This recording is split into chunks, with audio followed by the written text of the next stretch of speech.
O minnu bɛ k'an lajɛ ni wagati na an b'a lɔdɔniya k'a fɔ kɔ sogolen don Mifa Production ani Ondo Tele Jabaranin sanfɛla de la an bɛ novembre kalo tile 27 la san 2022 ni an ka kunnafoni dili wagati seli. Kalo saba ɲɔgɔnna tɛmɛnen bana na Dr Shugel Kukala Mayiga novembre kalo tile 25 san 2022 ale taara an ka cɛmancɛ fanga ɲɛmɔgɔ fɛ colonel Asim Goita k'a yira la k'a fɔ ko bibi na ko lafiya kɛra a ye wa fana k'a bɛ se ka baara ka o daminɛ.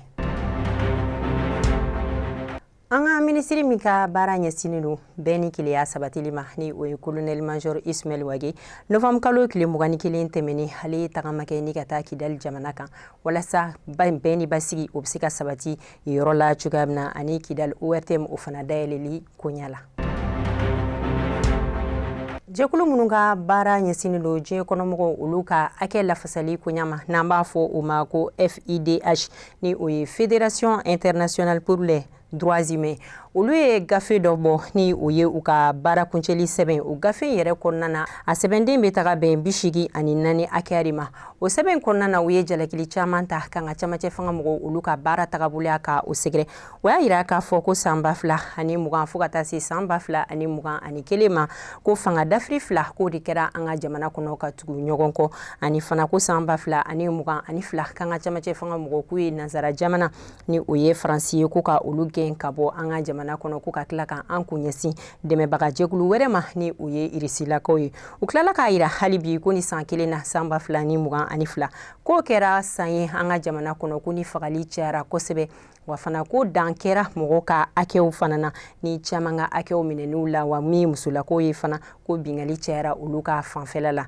o tɛmɛnen kɔfɛ an ka jamana gouvernement mɔgɔ finitigilakaw olu ye laseli kɛ u ka laseli kɔnɔ y'a yira k'a fɔ k'an ka finitigilakaw k'u ye baara minnu kɛ an ka jamana kɔnɔ k'a bɛɛ lajɛlen kɛra sariya sira de fɛ olu ta tɛmɛnen kɔfɛ fana AMDH ni olu ye jɛkulu ye an ka jamana kɔnɔ minnu ka baara ɲɛsinnen don adamadenw olu ka hakɛ lafasali ma olu ka laseli kɔnɔ y'a yira k'a fɔ ko FIDH mɔgɔ ye waleya min ta ko k'an ka cɛmancɛ fanga mɔgɔw sɛgɛrɛ ko o kuma ninnu ko o tɛ tiɲɛ.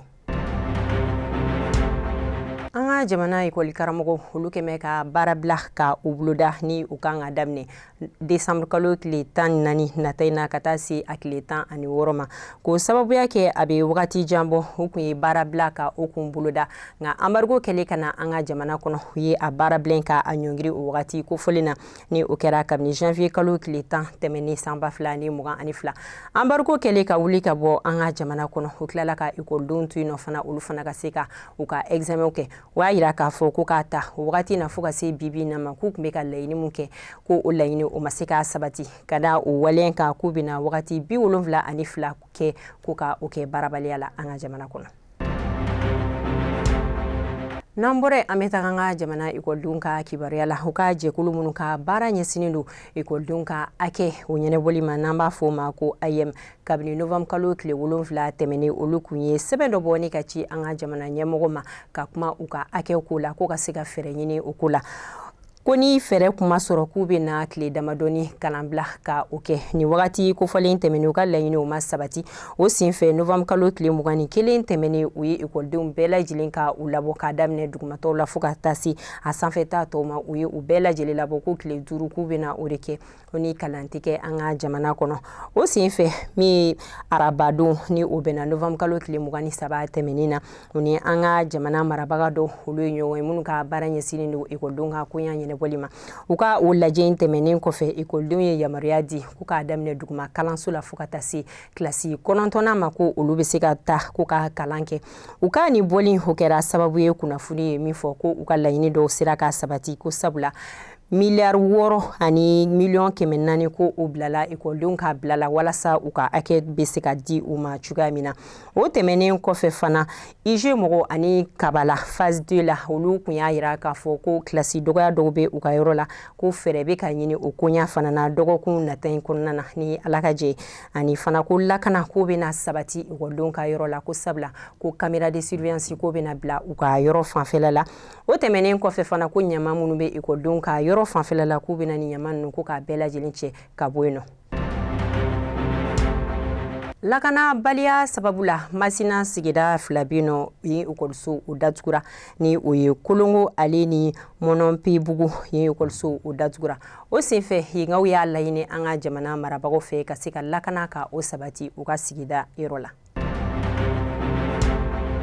Alibi masina marala a dugu dɔ bɛ ni a bɛ fɔ o ma ko Kokiri. DT ale de kɛra mɔgɔ ye min dansigi a ba sinamuso u ka ɲɛnɛmaya la ni o kɛra kabini octobre kalo tile 6 la san 2019 nɛgɛ ɲɛ 9 o wagati la ka dalen to a ka veranda kɔrɔla la sunɔgɔ la ko sababuya kɛ ko ale fa fatulen ba sinamuso ma k'a ye furu siri cɛ wɛrɛ ma ni o cɛ masinɛ o tagara DT ba sinamuso nɔfɛ u ka foroba du kɔnɔ ko kɔɲɔ kɛlen ka tɛmɛ k'ale kun y'a ɲini ba sinamuso in cɛfɛ ko ka yɔrɔ ɲini ka taa ni a furumuso ye nka k'a ma a ka kuma lamɛn. Kunnafoni dɔw y'a yira k'a fɔ fana ko DT kun y'a lajɛ k'a bɛ a ba sinamuso cɛ ko ka o bɔnɛ a nin na nka k'a ma se o tɛmɛnen kɔfɛ k'a ka sɔrɔ ka tila ka a ɲɛsin ba sinamuso yɛrɛ ma ni o tora a ko da fɛ. O tɛmɛnen kɔfɛ min y'a ka kiiri tigɛlen ɲininkaliw kɛra DT yɛrɛ la n'a sɔrɔ ko ni a ɲimisara a ka waleya la DT y'a yira k'a fɔ ko ale ma ɲimisa. Ɲangini mun taara k'a sɛgɛrɛ bibi na o de kɛra Peine de mort. Gawo marala marifatigi jatigɛlikɛla walekɛlaw olu tagara sira da kamiyon bolilaw caman ɲɛ ni ka kangari gɛlɛn gosi u ye k'u kana tɛmɛ yen sira in fɛ ko sabula k'olu ye laɲini dɔw kɛ ko ni o laɲini ni o ma sabati ko mɔgɔ si kana tɛmɛ yɔrɔ kofɔlen na nka kunnafoni y'a yira k'a fɔ k'u ma fɛn wɛrɛ ta ka ɲɛsin mɔgɔ ma yɔrɔ fana. Novembre kalo tile 21 tɛmɛnen nɛgɛ ɲɛ 19 wagati la Wabariya dugu kɔfɛ mɔgɔ minnu ye u sigiyɔrɔ bila ko sababuya kɛ kɛlɛ ni olu tagara Wabariya dugu kɔfɛla la bingalikɛlaw ye bingali ta ka olu sɛgɛrɛ Wabariya ale ni Gawo ni ɲɔgɔn cɛ kilomètre 20 de bɛ nɔ ni bingali ninnu kɛra sababu ye ko sinfilaka mɔgɔ 10 ko olu tora a ko dafɛ minnu si b'a daminɛ san 20 ka taa se san 35 hakɛya ma ani fana ko mɔgɔ caman ko olu jukina a ko la o tɛmɛnen kɔfɛ fana k'u ka balo bɛ bugu minnu kɔnɔ ka fara u bolola minɛnw kan ko o 34 hakɛya k'u ye olu bɛɛ lajɛlen de tiɲɛ. Nuhum Togo ni ale ye parti jɛkulu ɲɛmɔgɔ dɔ ye n'a bɛ fɔ o ma ko Union pour la sauvegarde de la République ale minɛna ka a datugu kabini novembre kalo tile 18 san 2022 ale kun welela Sotiba finitigilakaw fɛ ni ka ɲininkali dɔw kɛ a la ɲininkali tɛmɛnen kɔfɛ u y'a minɛ k'a bila garde à vue la tile damadɔni kɔnɔ o tɛmɛnen kɔfɛ fana novembre kalo tile 21 na min ye sigida 6nan o tribunal ye olu ye mandat de dépôt ta ka a sɛgɛrɛ ni waleya ninnu sɔrɔla fɛn min fɛ o de ye ko Mamala ni ale y'an ka jamana opérateur économique ba dɔ ye ale ye sɛbɛnni ta k'a don Nuhum Togo kama ko sababuya kɛ k'a ye kumakan fɔbali dɔ fɔ k'a ta k'a sɛgɛrɛ.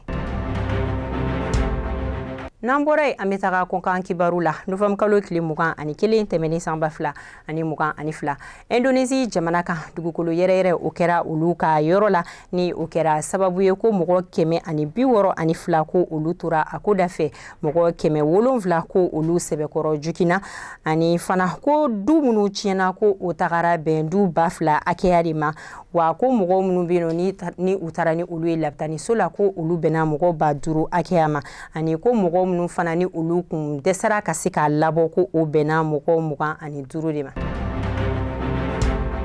An lajɛbaga ni an lamɛnbagaw bɛɛ lajɛlen an sera ka kunnafoni minnu sɔrɔ ka fara ɲɔgɔn kan ka ɲɛfɔli k'aw ye o kan o kɛra nin an bɛ foli balase aw bɛɛ lajɛlen ma o tɛmɛnen kɔfɛ fana an b'an ka dibila baarakɛbagaw ka olu bɛɛ lajɛlen fo a k'an bɛ o la sanga wagati wɛrɛ ni Ala ka jɛ ye.